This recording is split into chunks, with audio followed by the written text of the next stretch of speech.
Hey, well, good evening, everyone, and welcome to Meeting Jesus in the Gospel of Mark as we're resuming our study now in 2022, and we're doing so in session 11, and we're only at Mark chapter 6, so I'm going to have to pick up the pace a little bit if we hope to finish up by the summertime. Isn't it nice to think of the summertime? That will one day come. Tonight in Charlottetown, it is a balmy minus 18 at the moment, so wherever you are, if you're joining us from afar, hopefully it's a little bit warmer where you are and snug and cozy in your home. So, once again, the PDF for this session and all previous sessions are available online, as are all of the previous sessions in video format online as well. And you're welcome to tune into those and download those at any time. Are there any questions before we begin?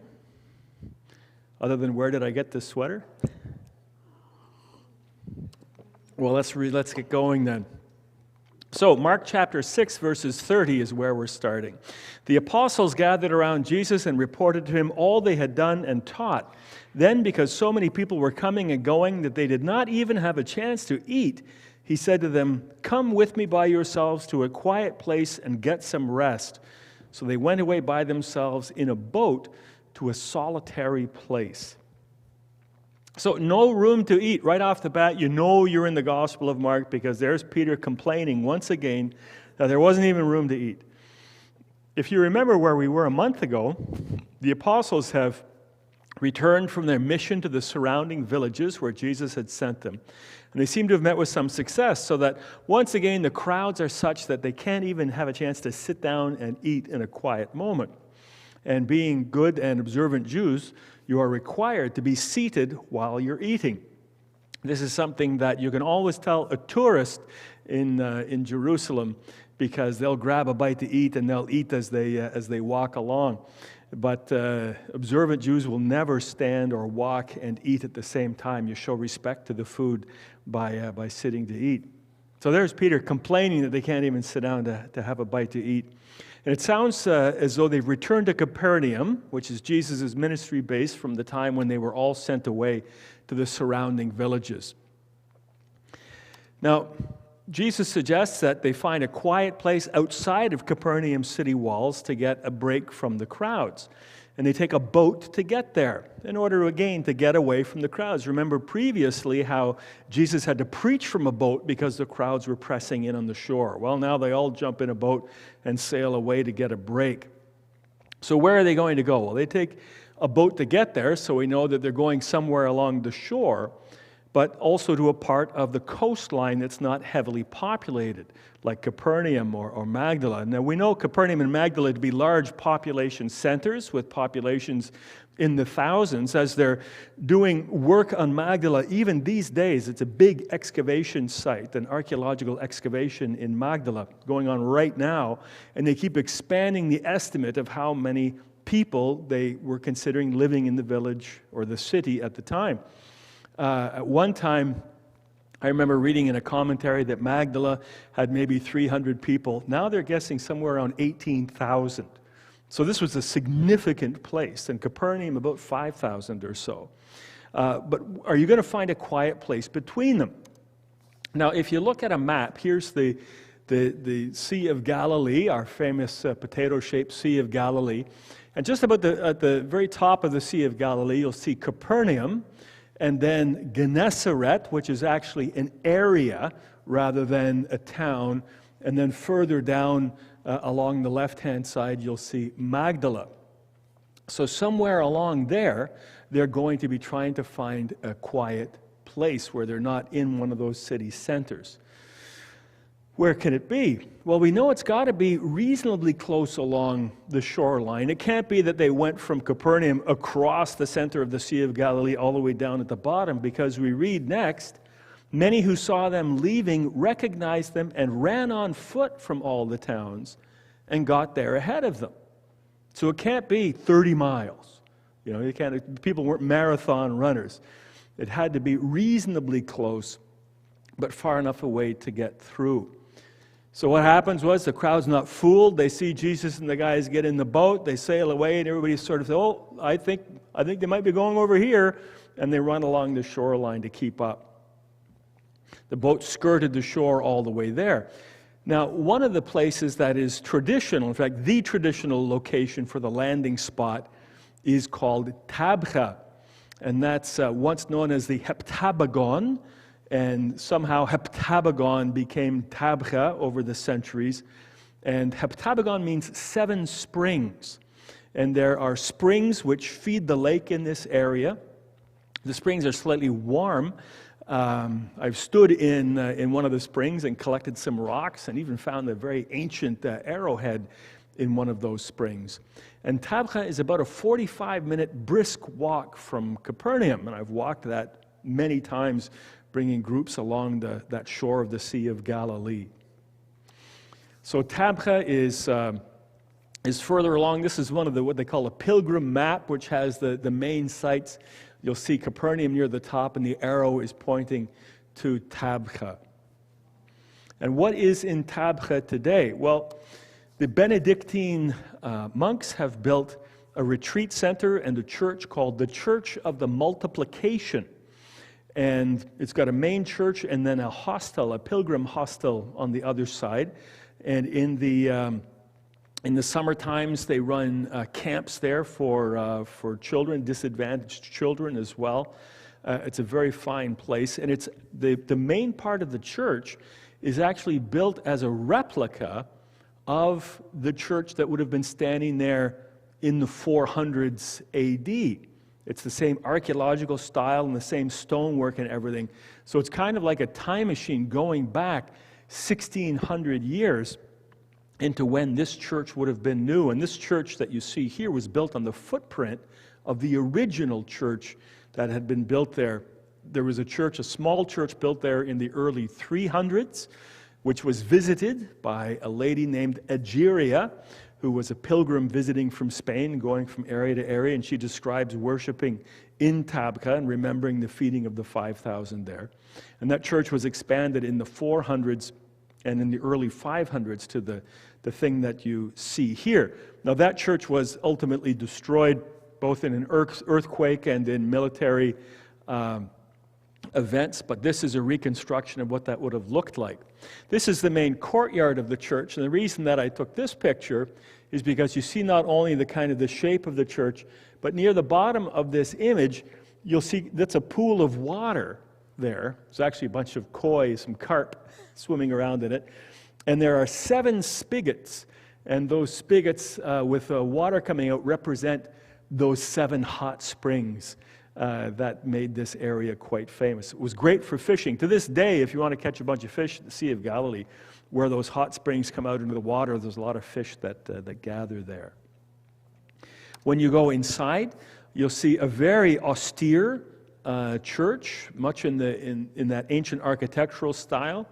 The floor is a very fancy mosaic floor from the 400s. Beautiful big iron chandelier in the middle. On the bottom left, you'll see the gray stones leading into that doorway, and that's part of the original wall from the 400s. The tesserae, the mosaic stone floors, are from that era as well. And kind of underneath that big round iron chandelier thing, you'll see what is a communion table. And the most famous part of this whole church is part of the original floor that was in that church 1,600 years ago. And that's a very famous mosaic of the 2 fish and the basket of loaves. And this is an image that you'll see in Christian iconography all over the Holy Land and elsewhere as well. And you'll see kind of that darkish area is the top of the rock, and that rock marks the spot, as it were, where tradition remembers the feeding of the 5,000 taking place from there. So pilgrims have been going to this place to remember that event for the better part of 1,700 years. So that's what you see there now. But we read, when Jesus landed and saw a large crowd, he had compassion on them because they were like sheep without a shepherd. So he began teaching them many things. Now, this event, and the way that Mark reports it, is rich with imagery from the Old Testament. And it's really fun and instructive to look at this event and to tie it together with all kinds of stuff that's happening in the Old Testament. For instance, just this line, when Mark says Jesus saw them and they were like sheep without a shepherd.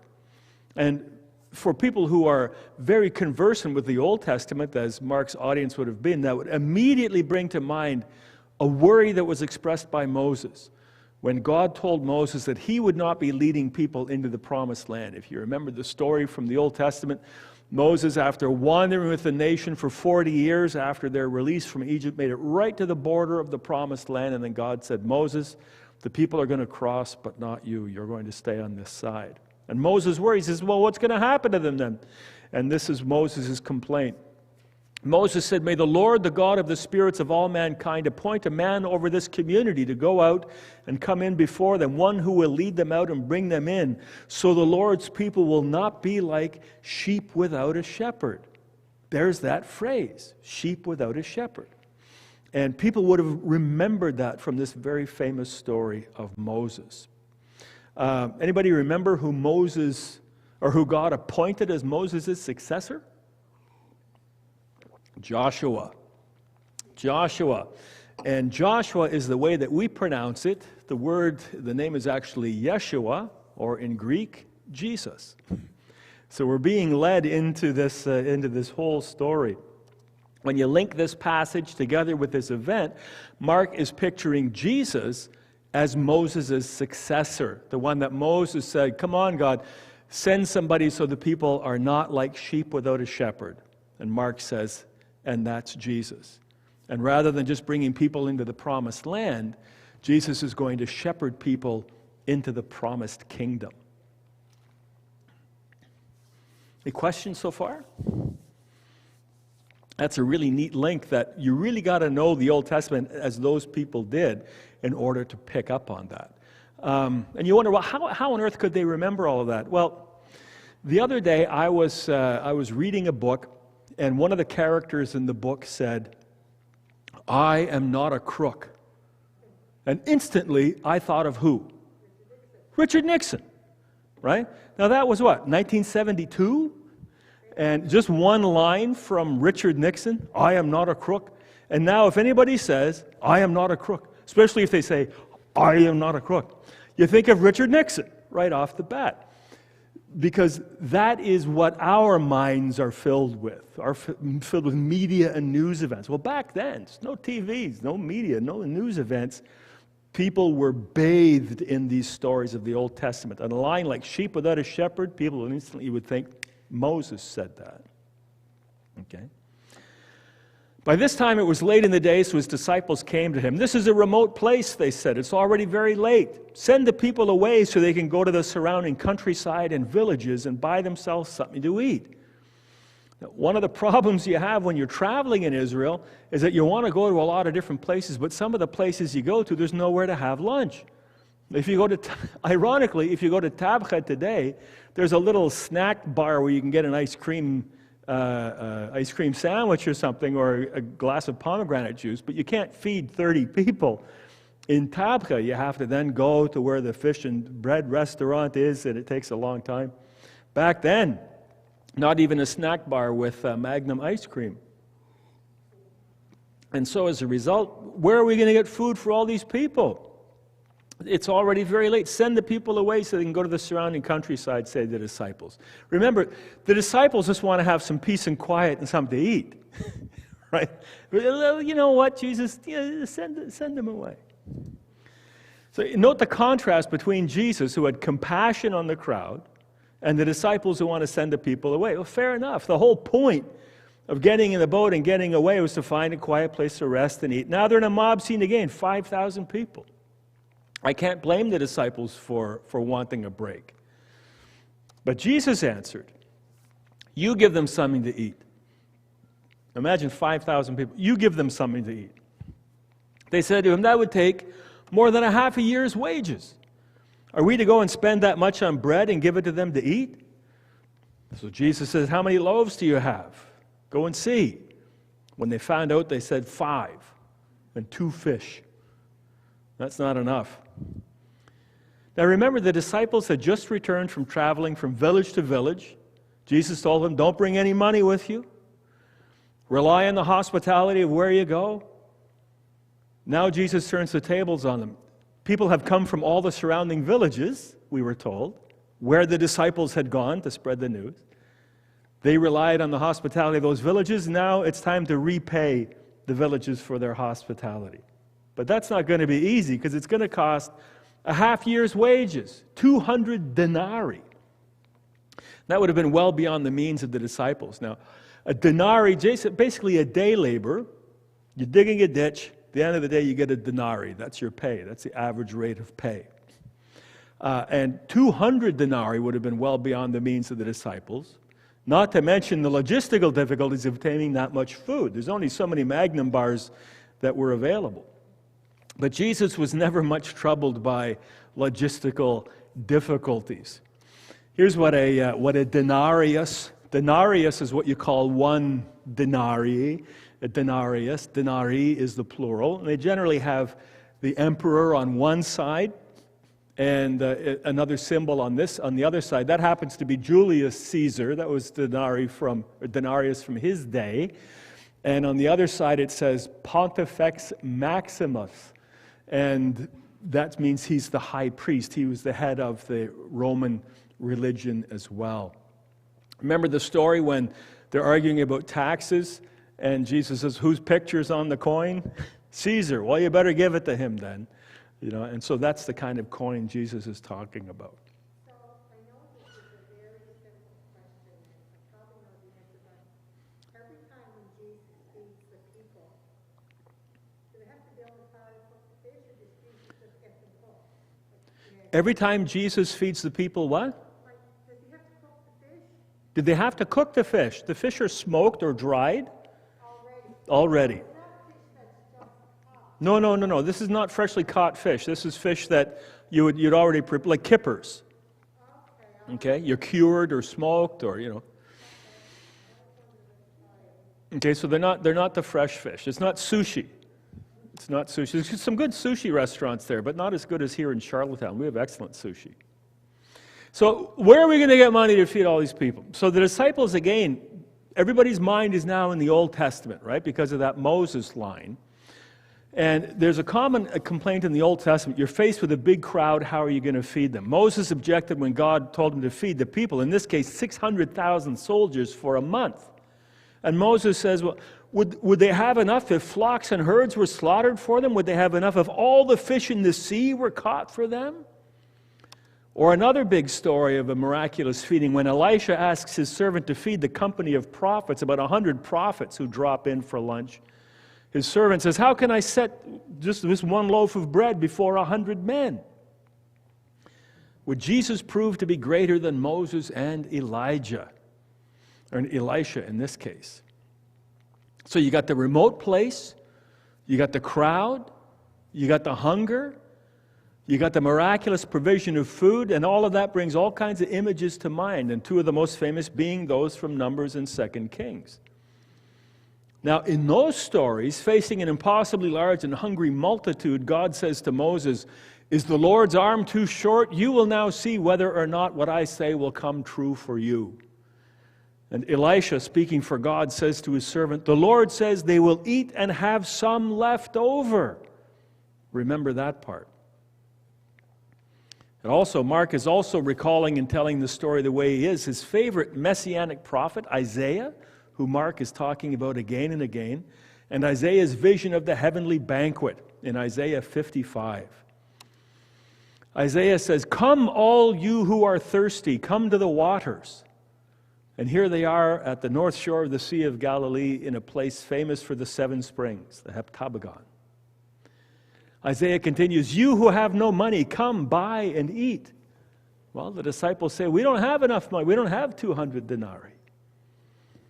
And then Isaiah says, come buy wine and milk without money and without cost. Or in this case, not bread and wine, but bread and fish. Now, there's another connecting sign. Of course, the feeding of the multitude also brings to mind the exodus of the Hebrews from Egypt and being miraculously fed in the desert, the remote place. And they were fed with manna, I think we mentioned it before. Does anybody remember what the word manna means? It means, what is it? What is it? People pick this stuff up. What is it? Taste it. Tastes like chicken. Now, like Moses, Jesus feeds the people with teaching and with miraculous food. But in Jesus' case, there are 12 baskets left over, sufficient for all the 12 tribes of Israel.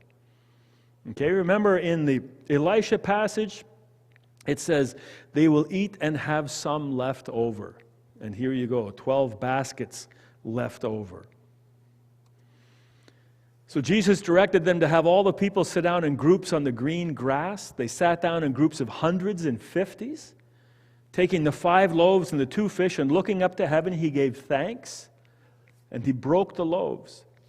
Just let me make the little point here. Some older translations will say he blessed and broke the loaves, giving you the idea that somehow he blessed the loaves. No, he gave thanks to God.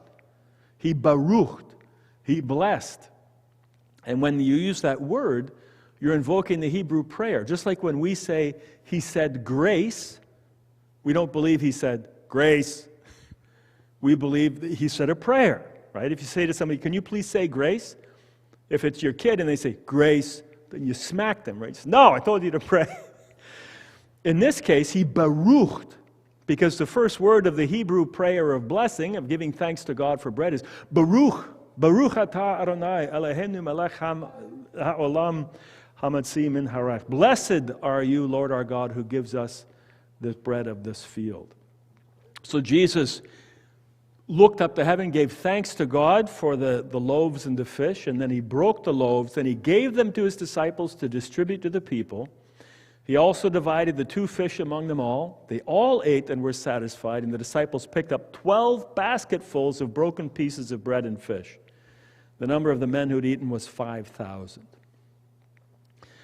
This is the kind of it's like a flat bread. It's about 2 centimeters thick and round like a record album, for those of you old enough to remember what a record album is. And those cured or smoked fish. And in this picture, the fish are kind of fresh looking, but they would have been the dried kipper type fish. But I like this picture because of the shape of the bread, which is what the bread there looks like. So that's not a lot to feed 5,000 people. Obviously, there's a miracle going on in the distribution of this to 5,000 people. That's a lot of bread and fish.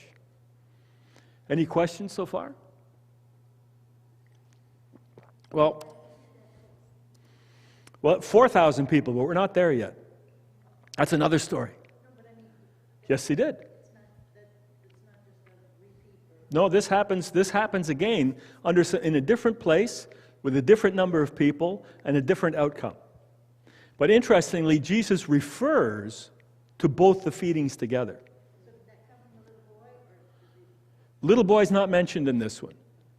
Mark doesn't mention the little boy. It says, Jesus says, go see what you can find. And they come up with 5 loaves and 2 fish. But the little boy is not mentioned. You have to wonder why those times when that happened, I mean, if that happened in Charlottetown, like, I can't imagine there would be a lot of people who wouldn't believe something special has happened here. We should listen. Yeah, the question is what people should listen to what Jesus is saying and doing, and they must respect him as the Messiah because of what happened here. And in fact, in some of the other gospel readings, we read that they wanted to make Jesus king as a result. Okay, Mark doesn't mention that in this story. This is a very short form of the story. Despite all that Old Testament imagery, Mark is more concerned with, in the way he's telling this story, with tying it together with the Old Testament events than he is with, where'd they get the fish, where'd they get the bread, and so on. And here's one that maybe you haven't thought of yet. By the way, I should, mention to the people online what on earth I'm wearing. I said before Christmas, I was talking about John the Baptist being an important part of Christmas that we forget about, particularly an important part of Advent. And I put a picture of this beautiful sweater up, and I said, boy, if I had this sweater, if somebody were to give me this sweater for Christmas, I would wear it in the pulpit. Here it is. Somebody did. I'm wearing it in the pulpit. It's absolutely beautiful.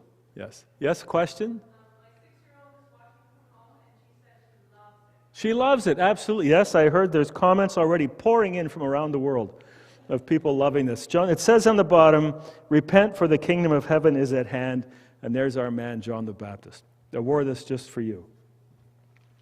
So something you might not have picked up, it suddenly occurred to me, I'm wearing this ridiculous sweater and didn't explain why. Something that maybe you didn't pick up that Mark is tying this in with, and that's the famous Psalm 23, the Lord is my shepherd. Again, parallels. The Lord is my... Jesus looks upon the people with the compassion of a shepherd. He brings them to green pastures because the people are described as sitting on the green grass. He leads me beside the still waters. He brings them to this place with the 7 springs. He feeds them so that they shall not want. In his teaching, he restores their soul, and he guides them in the right path. In providing an echo of the heavenly banquet, he prepares a table before me. And then there's all these leftovers, just like in Psalm 23, my cup runneth over. Again and again, in the way that Mark frames this story, Psalm 23 is coming to mind. And so who is the shepherd? Jesus, the good shepherd. The Lord is my shepherd, the psalm that they knew as well as we know it, and it's pointing to Jesus over and over again. Now there's another passage, and you think, where have I heard this before? Because here Mark writes in this story, looking up to heaven, Jesus gave thanks and broke the loaves, then he gave them to his disciples. Later at the Last Supper, in Mark chapter 14, Mark writes, Jesus took bread, and when he had given thanks, he broke it and gave it to the disciples. Exactly the same language, exactly the same words and terminology. When John tells the story in the Gospel of John in chapter 6, he links it together with the communion story with the Lord's Supper very, very closely. Mark does so with the language. And so the communion feast echoes this compassionate miracle of provision for all. You know, we seem to think sometimes that writers like Mark are just writing down an account of what happened. Okay, and then Jesus did this, then Jesus did that. But there's more thought being put into it than that. There's very direct links, hyperlinks we call them on the computer, between things that are happened in the past and things that would happen in the future. Final note, the number of men who'd eaten was 5,000. This and the instruction to seat the group in hundreds and fifties sounds very military. A centurion, for instance, a Roman centurion, the reason he's called a centurion is because he's in charge of a cent. He's in charge of 100, a unit of 100 soldiers. Here, hundreds and fifties. Now remember, in the story of the man who had the legion of demons, there was all kinds of references, the way that Mark tells the story, to the Roman legions as well, and the superiority of Jesus over Rome.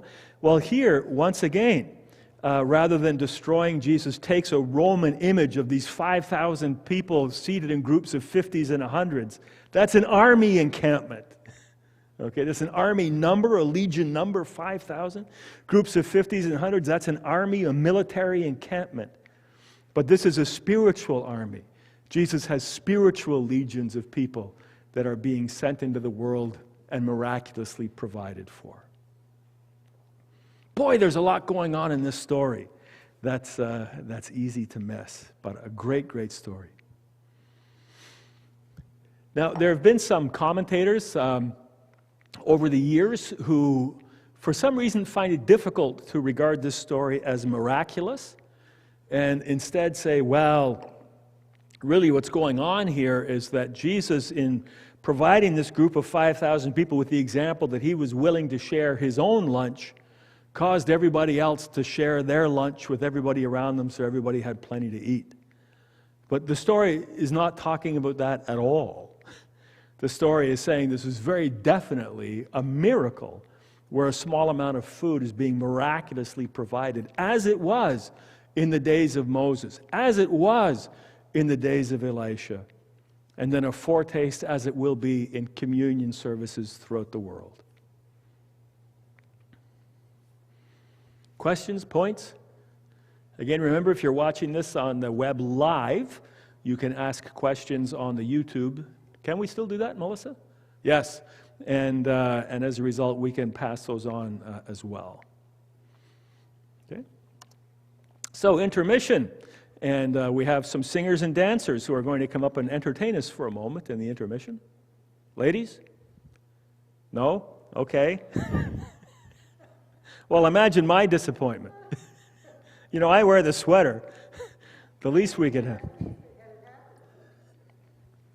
Next time I'll warn you. Okay, so we're going to transition from that story. But we're going to do so quickly because Mark begins by saying, immediately. That's one of Mark's favorite words, immediately. Immediately, Jesus made his disciples get into the boat and go on ahead of him to Bethsaida while he dismissed the crowd.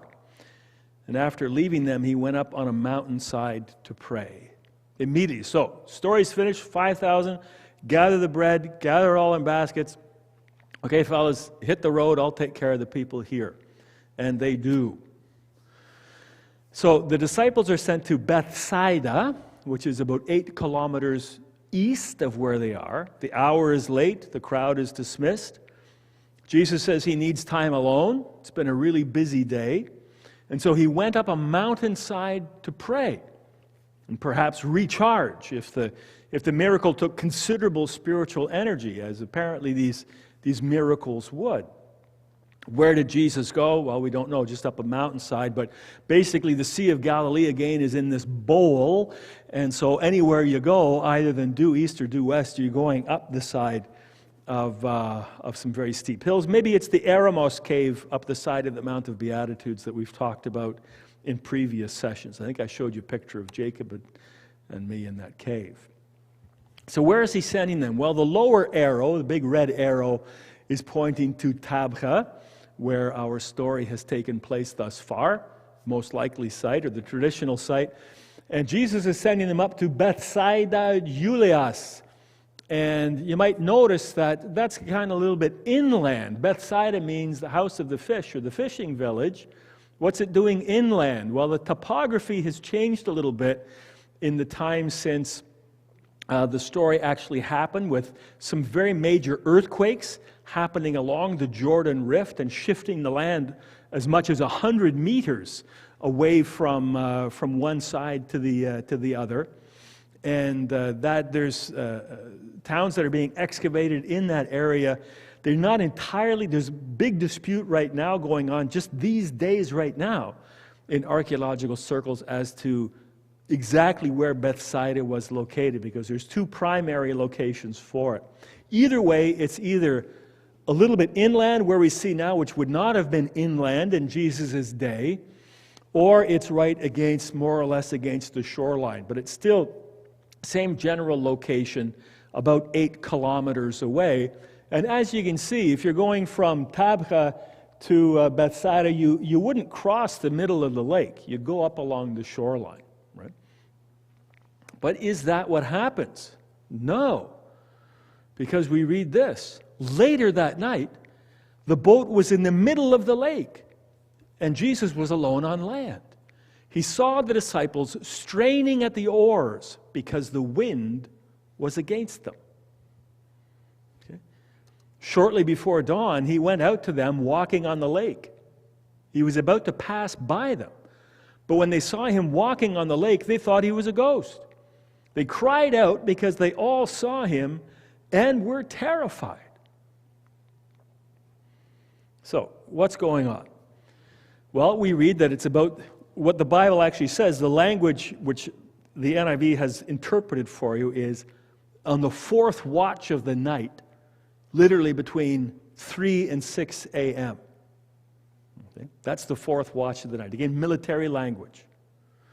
This is also interesting. 3 o'clock, when it's 3 o'clock, when the watch is changing between the 3rd watch, which is midnight to 3, and the 4th watch, which is 3 to 6, at that transition between 2:59 and 3 a.m., in the military encampment, a note would be sounded on a trumpet. That's now the beginning of the next watch. And that note, that trumpet, is called the Gallicantu. The Gallicantu. The cock crow. The rooster crowing sound. And it goes 3 times. Da-da-da-da, da-da-da-da, da-da-da-da. So when Jesus says to Peter, when you hear the cock crow 3 times, the Galakantu 3 times, by that time you will deny me. Okay. And so it's entirely possible that rather than an actual rooster, Jesus was talking about the Galakantu trumpet sound, marking that transition between the 3rd and the 4th watch. Anyway, 4th watch of the night, Jesus goes out to them walking on the lake, not along the shore. Mark is quite distinct in saying he's walking on the lake. And the scene is intended once again, as we had that big storm at sea earlier in the Gospel of Mark, harken back to those Old Testament images of God as the one who tramples the waves, like we had in the stilling of the sea passage. Jesus is more than a successor to Moses who fills up bread baskets in the desert. Jesus is God himself walking on the water. Very curiously we read, he was about, or NIV says about, really the literal word is he wanted to pass by them. So there's the disciples straining away at the oars, wind whistling against them, and it says he wanted to pass by them. What's going on here? Why not rescue them from their peril? I remember once in a canoe, we were visiting friends at a cottage and they had a canoe. I was a little kid, I don't know what, I was 12 years old. And I said, can I go out in the canoe? Sure, kid, out you go. I didn't know a lot about canoeing, so I'm sitting in the canoe and I'm paddling away and I get out to the middle of the lake because the wind was behind me. And then I turned around to come back and the wind is against me, and the more I paddle, I'm paddling like this and going back further and further. And so my father and his friends spotted me struggling away, and they let me, stew in my own juices for about 2 hours, I think, as I was doing it. It seemed like that to me. So they get in the motorboat and they come out, and I'm thinking, okay, great, I'm going to be rescued. And they just zoomed by, hey, and went by in the boat. They thought it was hilarious. Is that what's happening here? Why not rescue them from their peril? They're not in peril. What happens again and again, when we read this story, we start thinking about the disciples in the great storm at sea, thinking they were going to die. And they're terrified because they think they're going to drown. We read, they're terrified because they think they're going to drown. Here, they're not terrified they think they're going to drown. The wind is against them. They're not able to use the sail on the boat, and they're having to row, and the wind is pushing them the other way. They're not in peril. They're just not getting to where they want to go. And Jesus is going to pass by. There's no fear of drowning. They're straining at the oars, and they had been for some time. Now, there are 2 Old Testament passages which explain what's going on in Jesus wanting to pass by them. And one of the passages is from Exodus. And God is talking to Moses. And Moses says, if I could just see you, then I think everything would be okay. So the Lord says, in Exodus chapter 33, I will cause all my goodness to pass in front of you, and I will proclaim my name, the Lord, in your presence. I will have mercy on whom I will have mercy. I will have compassion on whom I will have compassion. But, he said, you cannot see my face, for no one may see me and live. I will cause all my goodness to pass in front of you. And exactly that same word is being used by Mark. It's not a common word. It's a trigger word to help us remember this. Or in 1 Kings, Elijah is hiding, and he doesn't know what's going to happen next. And the Lord tells Elijah to stand on the mountain, for the Lord is about to pass by. Again, a very rare word happening in this. So what's happening when Jesus wants to pass by his disciples while walking on the water? He wants to give them a vision of himself as the divine being, as the Lord who has the power over the elements themselves, and give them that reassurance. God cannot be fully seen. To look upon God is to like be an ant under the magnifying glass in the hot sun. But with Jesus, it's different. But Jesus is still demonstrating his divine self. One of the commentators put it like this: the one who comes to them on the sea is not simply a successor to Moses who fills baskets with bread in the desert. Only God can walk on the sea. And Jesus wants to give the disciples a vision of that. Remember, the transfiguration is still to happen. This is a foretaste of the disciples getting an idea of who Jesus is, because they still don't know. How do we know they still don't know?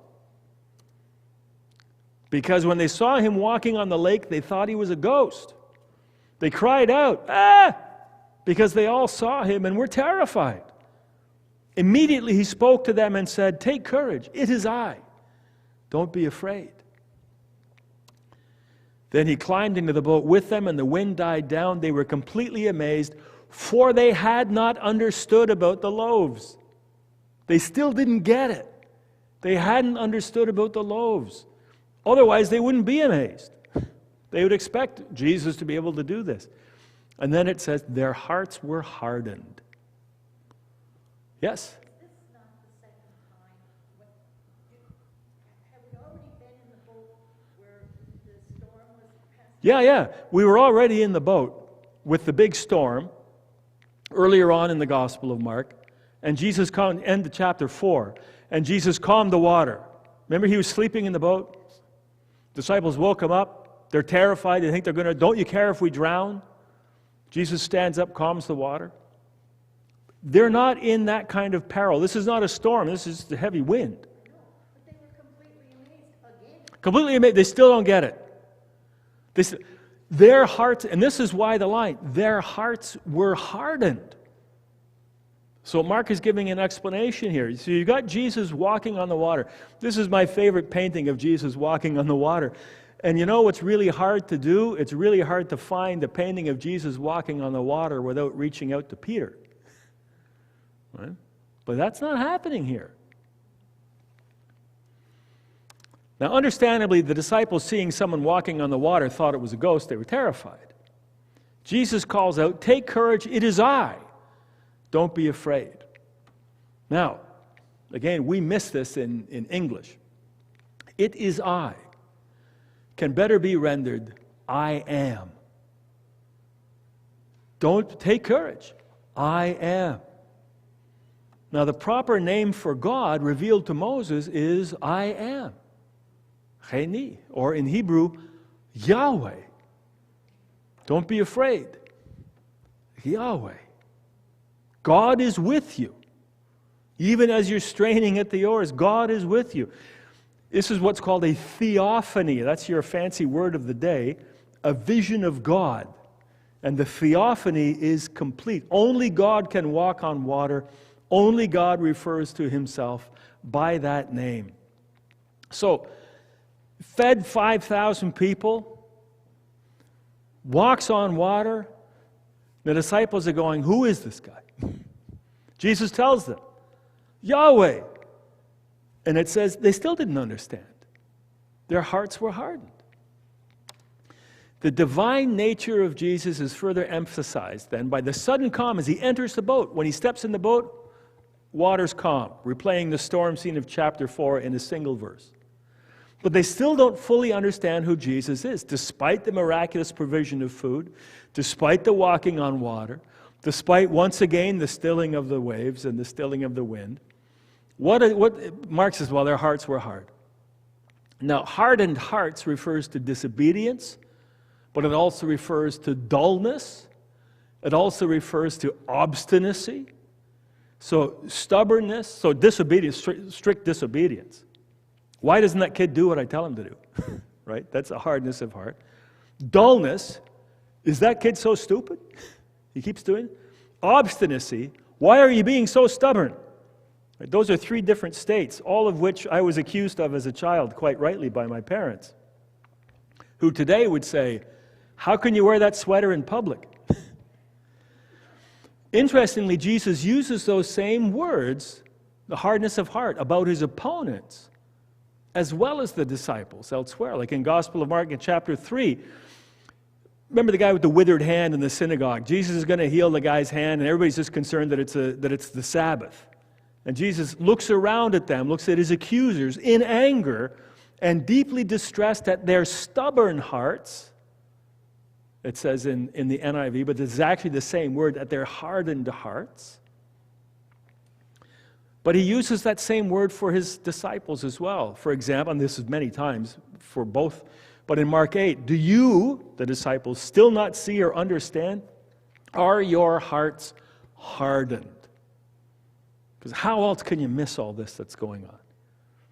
And you say, oh, well, those disciples, my gosh, are they ever stupid? And their hearts are so, why can't they see? Why can't they understand? And we live the majority of our lives knowing who God is, knowing who Jesus is, and ignoring him altogether when we make our decisions. We have to be a little bit more compassionate, I think. See, for Mark, the gospel account, it's a gradual revelation of understanding for the disciples. And we, as the readers, are being brought along. When Jesus is saying, what's the matter with you guys that you don't understand? That's for us. Because we don't understand. The difference between the opponents of Jesus and the disciples is that the opponents reject Jesus, but the disciples struggle on and they follow, it should say follow rather than flow. They follow in the midst of their lack of understanding and doubt. A lesson for all who were to follow. We don't follow because we perfectly understand Jesus. We follow because of who Jesus is, even though there's things we don't understand. And this is an important line. If I were to say, here's the line of the study tonight would be, our failure to fully understand Jesus does not change who he is. The fact that the disciples didn't figure out who Jesus is, feeding the 5,000, stilling the storm, walking on the water, healing the sick, all the rest of it, their lack of understanding doesn't change who Jesus is. I remember very clearly, it was when I was doing stuff at Queen's University. So my first church, so back in 1988, a student came up and he said, I don't believe that Jesus is who Jesus says he is. And I said, okay, but you understand, right, that doesn't change who Jesus is. Your opinion and lack of understanding doesn't change who Jesus is. And that's what this lesson is telling us here as well. The fact that the disciples don't recognize Jesus as God doesn't mean that Jesus isn't God. Jesus is who Jesus is. It's our understanding that needs to grow. Now, where's Peter, though? You're still waiting for Peter to get out of the boat and walk on the water. But Mark doesn't include that in this story. Matthew does, Mark doesn't. You figure, if this is Peter's account, surely, like if the Gospel of Mark is Peter saying, okay, Mark, here's what happened, and tells us, surely Peter's going to include this. Why not? There's a couple of answers, completely contradictory, which spring to mind. These answers are my opinion. Okay. First of all, why isn't the story included? It makes Peter look too good as the only disciple to have such faith as to give it a try while the others stayed in the boat. The Gospel of Mark paints a picture of a Peter who's bold and brash, but also self-effacing. Even when he looks good, as in the confession at Caesarea Philippi, you're the Christ, he soon looks not so good. Get behind me, Satan. Peter is all too aware of his own failings, and he's too humble to make himself the star. He doesn't want to put himself above the other apostles, the other disciples. It's not about how great I am, Peter is saying. It's about how great Jesus is. Maybe that's one reason why. The other reason is the opposite. It makes Peter look bad in allowing circumstances to cause him to fail, starting to sink, even in a moment of triumph. Jesus accuses him of having little faith and of doubting. And perhaps this was too painful for Peter to recount. But the way, Joan likes that, but you know what? The reason I don't like this is because in the Matthew account, Peter walks on water, panics when he realizes, holy smokes, I'm walking on water, starts to sink. Jesus picks him up, and then Jesus says, "Oh, you of little faith, why did you doubt?" Who's he talking to? Is he talking to Peter, who had incredible faith to get out of the boat and believe that Jesus could help him walk on water? Or is Jesus addressing the 11 guys in the boat who are saying, "Oh, I don't believe I could, no, there's no way you're not going to catch me doing that. I don't believe that Jesus could help me do that." Who's Jesus talking to? I'm looking forward to that answer. I'm not going to find out till I'm dead. But it's something you look forward to. Anyway, it's not here. And you can take a position on either side. You can be as right as I am, because I don't know the answer. But our story continues. When they crossed over, they landed at Gennesaret and anchored there. As soon as they got out of the boat, people recognized Jesus. They ran throughout that whole region and carried the sick on mats to wherever they heard he was. I remember once being asked, how did they recognize him? I said, well, it looked like him. And they said, how do they know what Jesus looked like? I said, well, there's all kinds of paintings and everything. Of course, there wasn't. There wasn't. But the boat, the disciples, Jesus, I mean, he was getting well known at this time. And all you need is one guy to say, hey, that's Jesus, and everybody goes in. And so they ran through the whole region, carried the sick on mats to wherever they heard he was. Now, notice when they crossed over, they landed at Gennesaret. That's not where they were going. Does anybody remember that they were supposed to go to Bethsaida? Jesus said, okay, guys, get in the boat, go to Bethsaida. I'll meet you there. I even showed you a slide of the picture where Bethsaida was. I think I might have another one. Yeah, look at that. See, with Bethsaida at the top, and Capernaum is their kind of hometown, and further down that next dot is Tabgha, and they end up way in the Gennesaret Valley, on the complete opposite side. It looks as though, it's the opposite. So they land not at Bethsaida, but at Gennesaret, the opposite end of the north shore of the Sea of Galilee altogether. It's like somebody saying, all right, I'll see you in Stratford, and they end up in West Royalty. That's, if you're not from Charlottetown, we're very sorry. Or we'll see you in Cornwall, and they end up in Pownal. There, that'll help you if you're watching this from Calgary. It's the opposite end of the North Shore altogether. It also says in verse 47 that Jesus encountered them in the middle of the lake rather than close to shore.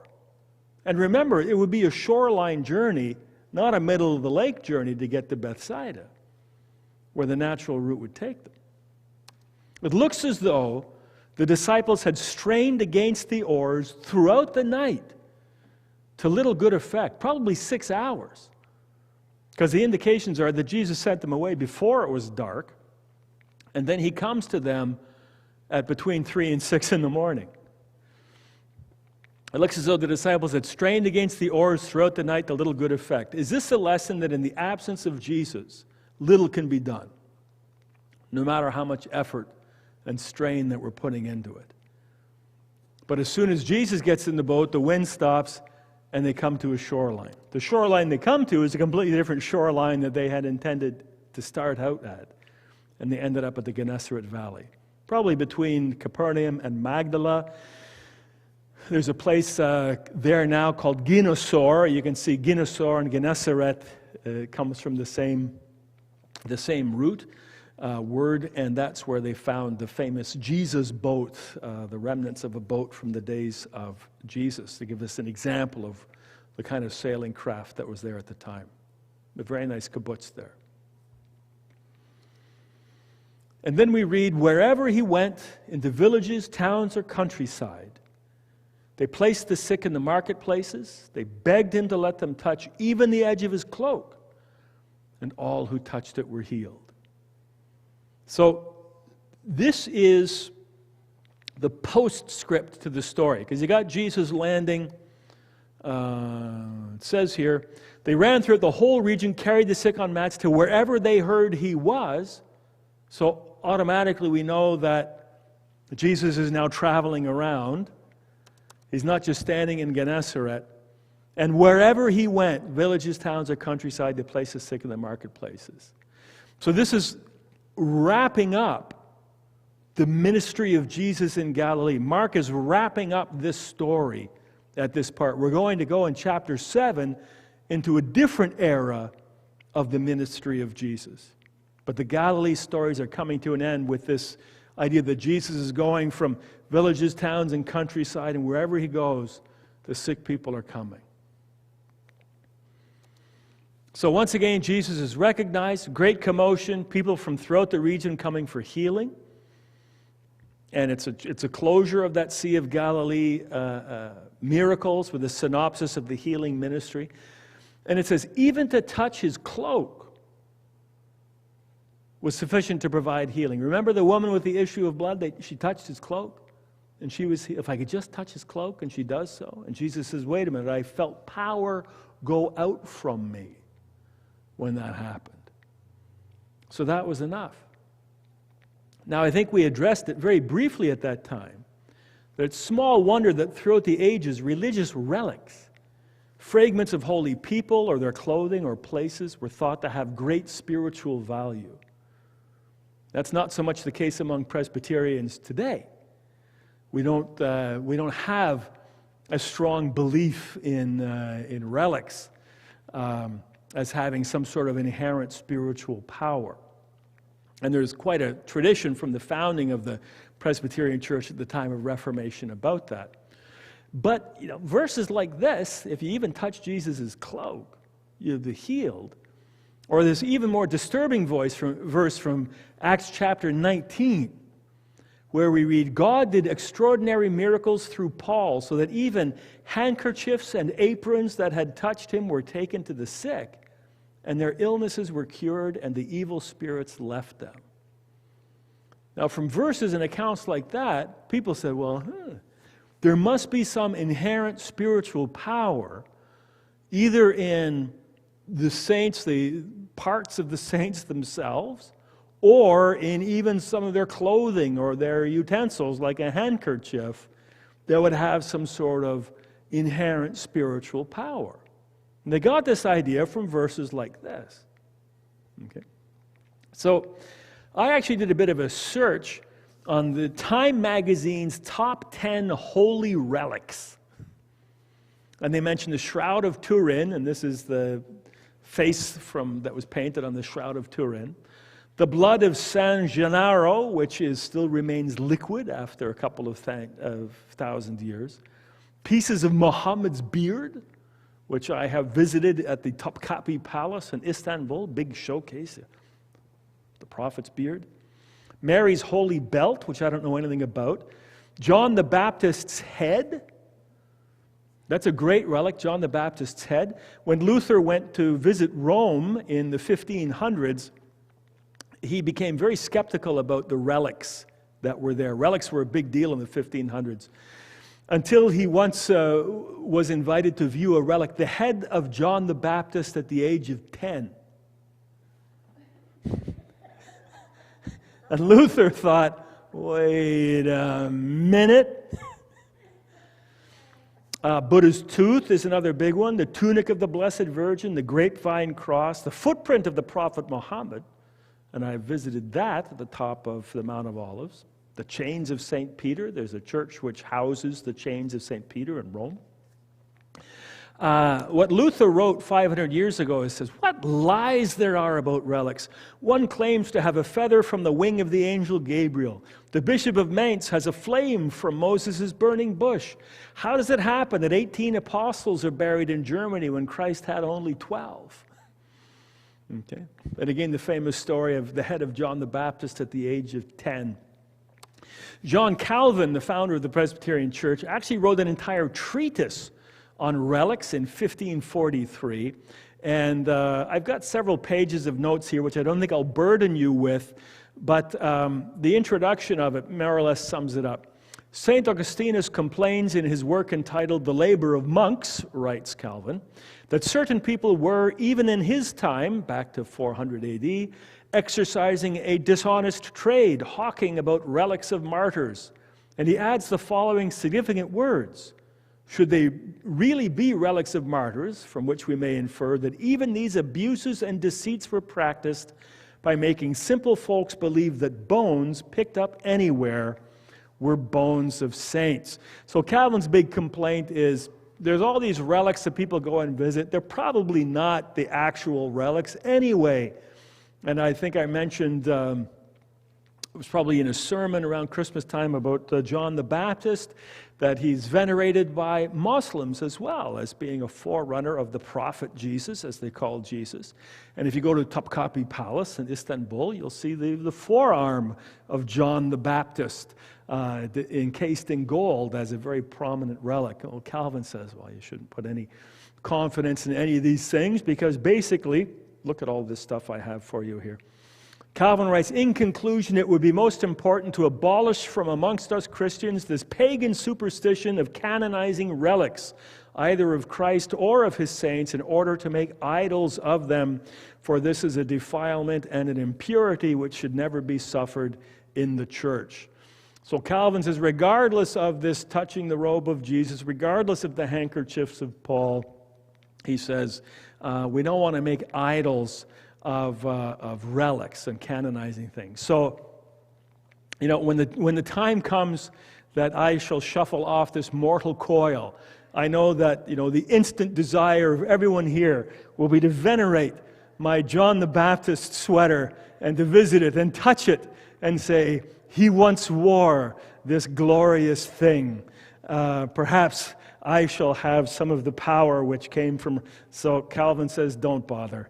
Don't bother. Maybe pieces of the beard, exactly right. We'll have some of that as well.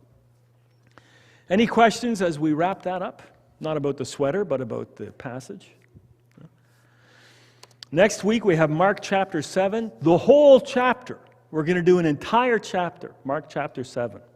Hopefully that'll work out. But let's close with a word of prayer.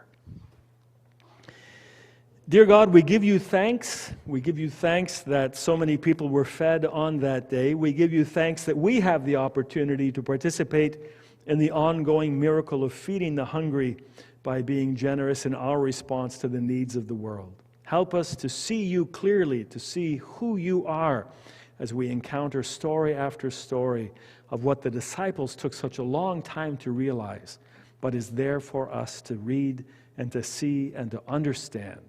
And for this we thank you in Christ our Lord. Amen. Amen, and God bless you. Again, next week, Mark 7, the whole thing. Thank you for coming out, and thank you for watching and for the sweater. Yes? Now a question. Yes?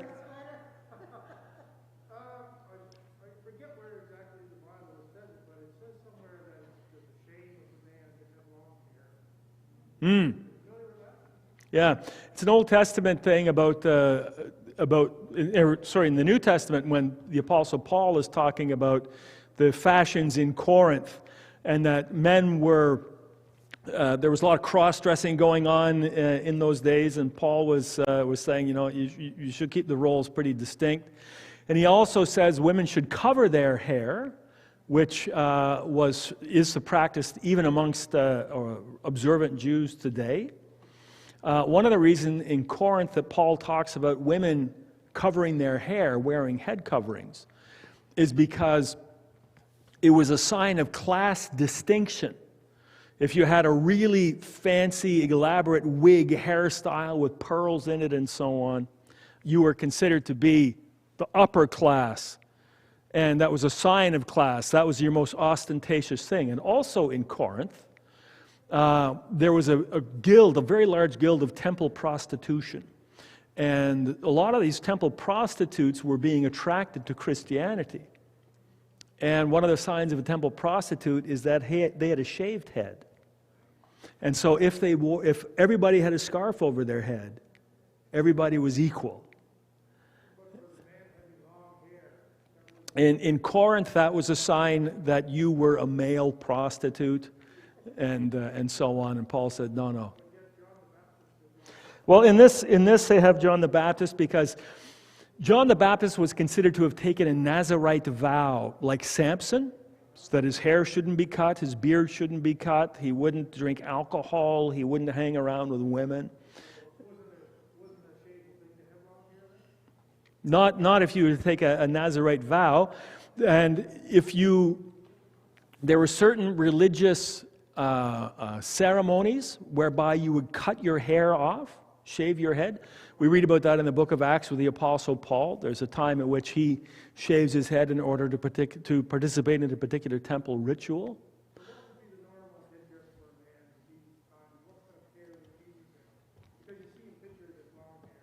Yeah, all the pictures are always with long hair. We don't know.